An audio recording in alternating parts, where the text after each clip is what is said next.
Hello दोस्तों, नमस्कार। मेरा नाम विनोद कुमार चौबे है। मैं एक मोटिवेशनल स्पीकर हूं, एनएलपी एक्सपर्ट हूं और बिजनेस कोच हूं। दोस्तों, welcome back to my channel. आज जान लें कि प्रोक्रेस्टिनेशन को कैसे एलिमिनेट करना है या कैसे बीट करना है या कैसे डील करना है। दोस्तों, मैं दो सीक्वेंस में इसको लेके आया हूं। पहला पार्ट और आज की वीडियो में ये देखेंगे कि प्रोक्रेस्टिनेट हम करते क्यों हैं, ऐसा क्या होता है कि जिसकी वजह से हम प्रोक्रेस्टिनेशन के पैटर्न में ट्रैप हो जाते हैं। और दूसरे सीक्वेंस में, दूसरी वीडियो में मैं ये बताऊंगा कि वो कौन सी टेक्निक्स हैं जिस पे काम करके आप अपने प्रोक्रेस्टिनेशन को रिमूव कर सकते हैं, अपने प्रोक्रेस्टिनेशन के पैटर्न्स को ओवरकम कर सकते हैं अपने लाइफ। आप देखते होंगे अपने जीवन में या बहुत ऐसे लोगों को आप जानते होंगे जो अपने लाइफ में रेजोल्यूशन लेते हैं, गोल बनाते हैं, टारगेट सेट करते हैं, बट वो उसको अचीव नहीं कर पाते हैं। और इसमें सबसे बड़ा एक रीजन होता है कि वो समय पे एक्शन नहीं ले पाते हैं। उनके ब्रेन में ऐसे पैटर्न्स डेवलप होते हैं जो उस एक्शन को डिले कर देते हैं या पोस्टपोन कर देते हैं। दोस्तों,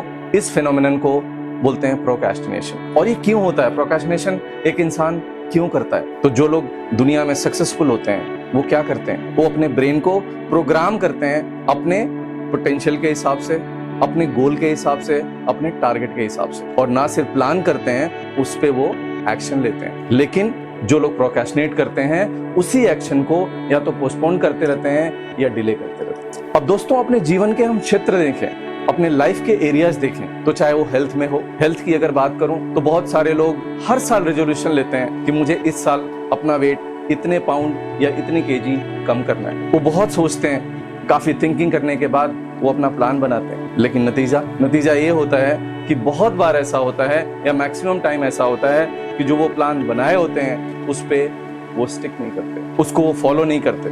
उनका खुद का ब्रेन, उनकी खुद की बॉडी उस एक्शन को इनिशिएट नहीं कर पाती है, उस टास्क को पूरा नहीं कर पाती है। फाइनेंस की बात करूं दोस्तों, फाइनेंस में बहुत सारे लोग सोचते हैं कि मुझे अपना बजट बनाना है, मुझे अपने एक्सपेंसेस ठीक करने हैं, लेकिन वहां भी वो प्रोक्रेस्टिनेट करते हैं। रिलेशनशिप एक बहुत इंपॉर्टेंट एस्पेक्ट हम सबके जीवन का है। रिलेशनशिप के प्रॉब्लम्स होते हैं, उसको वो ओवरकम करना चाहते हैं, उस पे वो काम करना चाहते हैं, उसको भी वो क्या करते रहते हैं? डिले करते रहते हैं या पोस्टपोन करते रहते हैं, प्रोक्रेस्टिनेट करते रहते हैं। और दोस्तों, धीरे धीरे क्या होता है, जैसे ये पैटर्न्स हमारे माइंड में आते जाते हैं और हम प्रोक्रेस्टिनेट करते रहते हैं, हम slowly and gradually we get into a guilt, एक गिल्ट की सिचुएशन में चले जाते हैं, जहां पे हम खुद को सेल्फ डाउट करने लग जाते हैं, खुद पे डिस्ट्रस्ट हो जाता है। जैसे अगर आप एक गोल लेते हैं कि मुझे कल सुबह 5 बजे उठना है और अगले 10 दिन तक, 15 दिन पे कोशिश करते करते भी आप नहीं उठते हैं, धीरे धीरे आपको खुद के ऊपर गुस्सा आने लग जाता है, खुद के ऊपर डाउट आने लग जाता है, अंदर से गिल्ट होने लग जाता है। जब 8 बजे आप उठते हैं तो बहुत गिल्ट में उठते हैं कि आज मैंने फिर ये किया,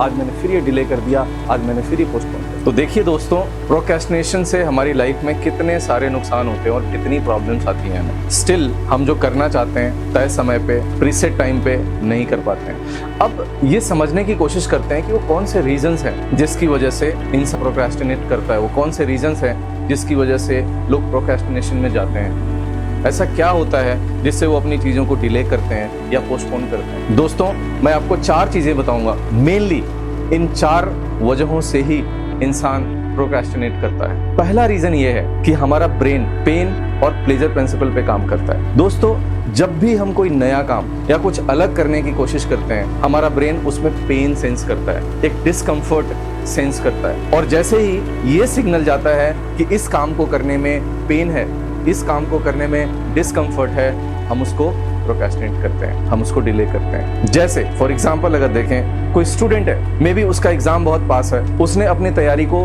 पेसअप करना है, मेहनत ज्यादा करनी है, सुबह जल्दी उठना है। अब जैसे ही ये ख्याल, जैसे ये थॉट उसके माइंड में आता है, उसका माइंड ये बोलता है ये तो पेनफुल है, इसमें तो डिस्कम्फर्ट होना है। फिर वो वहां से क्या सिग्नल आएगा कि ठीक है, इसको करेंगे। एक बार वो खुद को कन्विंस भी कर लेता है कि इसको करेंगे, लेकिन धीरे धीरे वो जो इफेक्टिविटी होती है, जो स्ट्रॉन्ग बॉन्ड होता है माइंड में, जिसके लिए वो तैयार होता है एक विल पावर के साथ कि मैं इस काम को करूंगा, धीरे धीरे वीकन होने लग जाता है, कमजोर होने लग जाता है। फिर वो स्टूडेंट, फिर वो इंसान प्रोक्रेस्टिनेशन के पैटर्न में चला जाता है। जैसे ही मैंने हेल्थ पे बात करी, फाइनेंसेस पे बात करी, रिलेशनशिप में भी अगर कोई टॉक्सिक रिलेशनशिप में है, उस रिलेशनशिप से वो बाहर आना चाहता है, बट जैसे ही उसका माइंड इस पे सोचता है, फोकस करने की कोशिश करता है, उसको अंदर से आवाज आती है कि इस पे डिस्कम्फर्ट है, इसमें पेनफुल है। फिर दोस्तों, वहां से प्रोक्रेस्टिनेशन का पैटर्न स्टार्ट हो जाता है। और लॉ ऑफ इनर्शिया एक फिजिक्स में लॉ है इस रूल के हिसाब से, इस लॉ के हिसाब से जो चीज स्टैटिक है वो स्टैटिक रहना चाहती है। हमारा ब्रेन भी इस प्रिंसिपल पे काम करता है। दोस्तों, लॉ ऑफ इनर्शिया का मतलब ये हुआ कि अगर आप कोई नया एक्शन लेना चाहते हैं, कोई नया काम शुरू करना चाहते हैं, किसी अपने हैबिट को ब्रेक करना चाहते हैं, अपने फाइनेंसेस को अच्छा करना चाहते हैं, अपने हेल्थ पे काम करना चाहते हैं, अपने रिलेशनशिप को इंप्रूव करना चाहते हैं, लेकिन आप ऑलरेडी एक स्टेज पे हो, ऑलरेडी एक सिचुएशन है उसकी। अब आपने क्या करना है, अगर उसमें से किसी भी एलिमेंट को अगर आपने चेंज करना है, शिफ्ट करना है, मूव करना है, तो उसके लिए उसको स्टैटिक से मोशन में लेके जाना है। मतलब ये हुआ उसके इनर्शिया को ब्रेक करना है। और जैसे इनर्शिया ब्रेक करने आप जाते हो, आपको प्रोक्रेस्टिनेशन के पैटर्न आते हैं, क्योंकि जैसे मैंने बताया ब्रेन भी law of motion, law of inertia पे काम करता है। तो एक तरफ तो इनर्शिया ब्रेक हो रहा है, दूसरी तरफ उसको लग रहा है कि इसमें डिस्कम्फर्ट है, इसमें पेन है, इसमें प्रॉब्लम है, फिर वो वहां से प्रोक्रेस्टिनेशन के पैटर्न पे चला जाता है। तो दोस्तों, सबसे बड़ा और इंपॉर्टेंट रीजन ये होता है एक प्रोक्रेस्टिनेशन करने का, क्योंकि ब्रेन पेन को चूज नहीं करता है, प्लेजर को चूज करता है। Doing task is always painful as compare to not doing that. और ब्रेन क्या चूज करता है कि let us not do it now. उस घड़ी, उस समय, उस टाइम वो आपको कन्विंस कर देता है कि मैं इसको करूंगा, लेकिन रुको, अभी नहीं। और धीरे धीरे धीरे धीरे वो पैटर्न इतना कंसिस्टेंट, कॉन्टिन्यूअस हो जाता है कि फिर एग्जाम बहुत पास आ जाता है। फिर आप जो बुक लिखना चाह रहे थे, वो आपकी जो डेडलाइन थी वो भी खत्म हो जाती है। जो आप जिम की सब्सक्रिप्शन लिए थे, पता चला half of the subscription is gone. जिस फाइनेंसेस में आप अपने एक्सपेंसेस को मैनेज करना चाह रहे थे,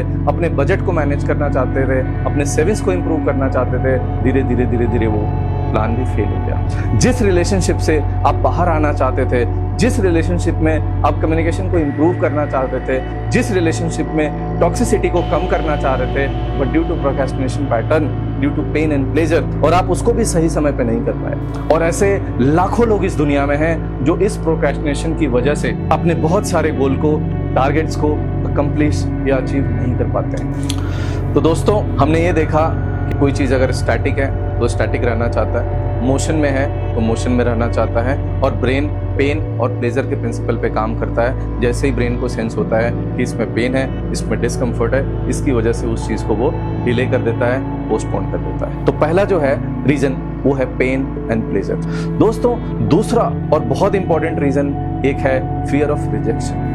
मे बी एक पर्सन अपना प्रेजेंटेशन बनाना चाहता है, और मैंने सेल्स में बहुत सालों तक काम किया है, और सेल्स में इसको मैंने बहुत गहराई से अनुभव किया है। I have experienced it that there are so many people just due to fear of failure and fear of rejection, they don't take their call, they delay in meeting or they are postponing the meeting with their clients, क्योंकि उनके मन में एक बना हुआ है कि अगर मेरा प्रोडक्ट, अगर मेरी टेक्नोलॉजी, अगर मेरी बातें मेरे क्लाइंट को, मेरे कस्टमर को पसंद नहीं आई तो वो रिजेक्ट कर देगा। तो इस पे थोड़ा और तैयारी कर लेता हूँ, थोड़ा और रुक जाता हूँ, किसी सीनियर से सलाह ले लेता हूँ, थोड़ा किसी कंपटीशन का भी स्टडी कर लेता हूँ, थोड़ा देख लेता हूँ, थोड़ा उसका मूड देख लेता हूँ। फिर क्या होता है, कई सारे पैटर्न में हमारा ब्रेन घूमने लग जाता है और हम प्रोक्रेस्टिनेट करने लग जाते हैं। और एक बहुत बड़ा रीजन है फियर ऑफ रिजेक्शन। दोस्तों, रिलेशनशिप में भी मे बी कोई पर्सन अगर टॉक्सिक रिलेशनशिप में है, मे बी उसको अपने कम्युनिकेशन को इंप्रूव करना है, मे बी उसको कोई इनिशिएटिव लेना है, मे बी उसको अपने पार्टनर को अप्रोच करना है फॉर समथिंग न्यू। वो कोशिश करना चाहता है, लेकिन उसके माइंड में क्या आता है, व्हाट इफ ही और she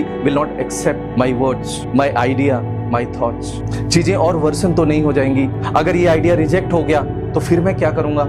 Then how will I improve my relationship? How will I overcome the problems I have in my finances? How will I deal with my other problems? How will I make my health better? ये सारे rejections, सारे fear of failures के pattern उसके mind में घूमते रहते हैं, और जिसकी वजह से वो प्रोक्रेस्टिनेट करते रहता है। और हर फील्ड में आप, चाहे आप फाइनेंस में देख लीजिए, हेल्थ में, रिलेशनशिप में, जितने भी आप एलिमेंट्स देखेंगे, लाइफ के जितने भी एस्पेक्ट्स देखेंगे, वहां पे फियर ऑफ रिजेक्शन एक बहुत बड़ा रीजन होता है फॉर एनीवन टू प्रोक्रेस्टिनेट। सो दोस्तों, पेन एंड प्लेजर दूसरा सबसे बड़ा रीजन और इंपॉर्टेंट रीजन है फियर ऑफ रिजेक्शन। दोस्तों, तीसरा जो इंपॉर्टेंट रीजन है वो होता है fear of criticism and embarrassment. मैं अपने बहुत सारे स्टूडेंट्स को देखता हूं कि उनके अंदर टैलेंट तो है, एबिलिटी तो है, वो उस काम को करना भी चाहते हैं, लेकिन एक फियर ऑफ क्रिटिसिज्म है कि सर अगर मैं प्रेजेंटेशन दूंगा, अगर मैं अपनी बात रखूंगा, कोई मुझे क्रिटिसाइज ना कर दे,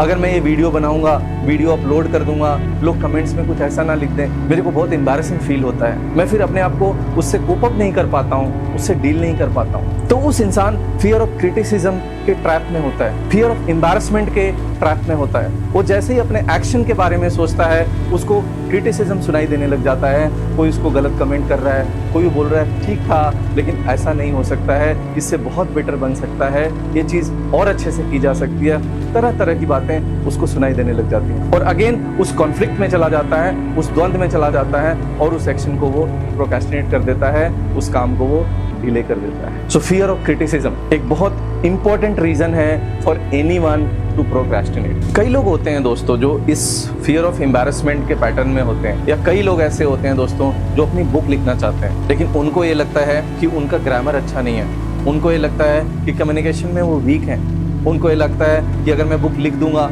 लोग क्रिटिसाइज करेंगे, लोग ये बोलेंगे ये कैसा लिख दिया। तो तरह तरह की जो नेगेटिव क्रिटिसिज्म होती है उनके माइंड में घूमने लग जाते हैं, भरने लग जाता है और जिसकी वजह से उस इम्पोर्टेंट काम को, अपने एक बहुत इंपॉर्टेंट गोल को अपनी लाइफ में उसको वो पोस्टपोन कर देते हैं। तो दोस्तों हमने देखा कि किस तरह से fear of criticism and fear of embarrassment की वजह से हम प्रोक्रेस्टिनेट कर रहे हैं। एक इसका और बहुत बड़ा रीजन है जो इसका चौथा रीजन है और वो है दोस्त कंफर्ट जोन। हम में से लगभग सारे लोग, मैं कहूं कि बहुत सारे लोग या इंसान इसी पैटर्न पे बना है कि वो हमेशा अपने कंफर्ट जोन में रहना चाहता है, अपने सेफ जोन में रहना चाहता है। दोस्त अगर आप ब्रेन के इवैल्यूएशन को स्टडी करें तो बहुत सारे रिसर्चेस से ये पता लगता है कि हमारा ब्रेन सिर्फ हमें 2 काम कराता है, हमारा ब्रेन 2 काम के लिए प्री प्रोग्राम्ड है और वो है हमें रखना और हमें प्रोटेक्टेड रखना। इस सेफ एंड प्रोटेक्शन पे हमारा ब्रेन काम करते रहता है और जैसे ही हम अपने कंफर्ट जोन से, सेफ जोन से निकलने की कोशिश करते हैं, अपनी लाइफ में कुछ रिस्क लेने की कोशिश करते हैं, अपनी लाइफ में कुछ एक्शन लेने की कोशिश करते हैं, वो हमें रोकता है क्योंकि वो प्री प्रोग्राम्ड है हमें सेफ रखने के लिए। और सिमिलरली ऐसे ही जब हम प्रोक्रेस्टिनेट कर रहे होते हैं, जैसे ही हम कुछ एक्शन की बात करते हैं, जैसे ही कुछ एक्शन पोटेंशियल जनरेट करने की बात करते हैं अपने माइंड में, वो हमें रोकता है कि नहीं रुको, ये तुम्हारा कंफर्ट जोन नहीं है, यहाँ पे तुमको डिस्कम्फर्ट होना है, यहाँ पे ये रिस्क है, यहाँ पे ये प्रॉब्लम हो सकती है, यहाँ पे ये प्रॉब्लम आ सकती है, यहाँ पे रिजेक्शन हो सकता है, यहाँ पे फेलियर आ सकता है, यहाँ पे क्रिटिसिज्म हो सकता है, यहाँ पे एम्बैरेसमेंट हो सकता है। ये सब मेंटल मॉडल पे, हमारे स्क्रीन पे चीजें घूमने लगती हैं और हम एक सेल्फ डायलॉग में चले जाते हैं और उसकी वजह से हम प्रोक्रेस्टिनेट कर रहे होते हैं। तो कंफर्ट जोन एक बहुत बड़ा रीजन है दोस्त जिसकी वजह से हम सब प्रोक्रेस्टिनेशन में हैं या प्रोक्रेस्टिनेट कर रहे हैं। तो अगर हम देखें कि प्रोक्रेस्टिनेशन है क्या, प्रोक्रेस्टिनेशन एक इंटरनल डायलॉग ही तो है जो अपने माइंड में हम खुद से बात कर रहे होते हैं। It is nothing but a self talk. एक स्टूडेंट है, उसको एग्जाम की प्रिपरेशन करनी है, जैसे ही वो एक्शन लेने की बात करता है उसके माइंड में आता है कि अभी 10 दिन है यार, कल से कर लूंगा। सेल्फ टॉक ही तो है। जैसे ही कुछ इंपॉर्टेंट काम करने जाता है उसको बहुत सारे डिस्ट्रैक्शन आ जाते हैं, कोई व्हाट्सएप पे नोटिफिकेशन आ जाता है, कुछ फेसबुक पे किसी दोस्त ने अपनी कोई स्टोरी डाल दी है, कोई पिक्चर डाल दी है, यार ये देख लेता हूं, इसके बाद ये पढ़ाई कर लूंगा। या उसको कहीं से मैसेज आ जाता है, उसको कहीं से देख लेता है, पता लग जाता है कि नेटफ्लिक्स पे, प्राइम पे, हॉटस्टार पे कुछ सीरीज आई है, कुछ नई मूवी आई हुई है, उसको देख लेता हूं और उसकी वजह से वो प्रोक्रेस्टिनेशन में चला जाता है और जो उसका इंपॉर्टेंट टास्क है उसको वो छोड़ देता है और जो अनइंपॉर्टेंट काम है उसको वो करने लग जाता है। कंफर्ट जोन दोस्तों, तो कंफर्ट जोन एक बहुत बड़ा रीजन है जिसकी वजह से लोग आज की दुनिया में प्रोक्रेस्टिनेट कर रहे हैं। तो दोस्तों आज हमने ये देखा कि प्रोक्रेस्टिनेशन बेसिकली होता क्या है और किन 4 कारणों से होता है, जिसमें पहला हमने ये देखा कि हमारा brain pain and pleasure principle पे काम करता है। Doing the task is more painful than not doing that and our brain chooses not to do that task। हमने लॉ ऑफ इनर्शिया देखा कि कोई चीज अगर स्टैटिक है तो स्टैटिक रहती है, वो काम अभी हुआ नहीं है, उसमें कोई एक्शन नहीं है, तो जैसे ही हम एक्शन लेने जाते हैं, जैसे ही हम उस काम को करने जाते हैं, हमारा ब्रेन उसको रोकता है। दूसरा रीजन हमने देखा दोस्त, fear of rejection, fear of failure. हम अपने सोशल फैब्रिक की वजह से, अपने मेंटल सिचुएशंस की वजह से, अपने एनवायरमेंट कंडीशंस की वजह से, अपने एटमॉस्फेयर की वजह से, there are many reasons could be for this, but हम में से बहुत लोग प्रोक्रेस्टिनेट कर रहे हैं क्योंकि फियर ऑफ रिजेक्शन और फियर ऑफ फेलियर से जूझ रहे हैं वो। तीसरा हमने देखा fear of criticism and embarrassment कि मैं बुक लिखना चाह रहा हूं लेकिन मुझे लगता है मेरी ग्रामर अच्छी नहीं है, मुझे लगता है कम्युनिकेशन अच्छा नहीं है, तो कल के डेट में बुक लिखता है तो लोग क्रिटिसाइज करेंगे। उस क्रिटिसिज्म से जो होने वाला एम्बैरेसमेंट है उसके तले वो दब जाता है और अपनी एक्शन को डिले करता है, पोस्टपोन करता है या स्टॉप कर देता है। एंड चौथा हमने देखा दोस्त कि हमारा ब्रेन हमेशा हमें कंफर्ट जोन में रखना चाहता है क्योंकि वो प्रोग्राम्ड है हमें सेफ एंड प्रोटेक्टेड रखने के लिए। और due to that programming to keep us safe and protected, our brain always keeps us in a very comfort zone, in a safe zone. और जैसे ही हम कुछ नया करने की कोशिश करते हैं, कुछ पैटर्न ब्रेक करने की कोशिश करते हैं, वो अनसेफ फील करता है, डिस्कंफर्ट फील करता है और ये सिग्नल आता है कि you are stepping out of your comfort zone, so don't do it. और जो एक्शन पोटेंशियल है, जो थ्रेशोल्ड है जिसकी वजह से हम एक्शन लेने की कोशिश कर रहे थे, उसको सप्रेस कर देता है। तो दोस्तों थैंक यू सो मच मेरे साथ इस वीडियो में बने रहने के लिए। मैं इसका दूसरा पार्ट लेके आऊंगा जिसमें आपको टेक्निक्स बताऊंगा, जिन टेक्निक्स की हेल्प से अपने लाइफ में प्रोक्रेस्टिनेशन के पैटर्न को आप खत्म कर सकते हैं, एलिमिनेट कर सकते हैं और आप एक डिजायर्ड लाइफ जी सकते हैं, एक बेहतर जीवन जी सकते हैं। नमस्कार।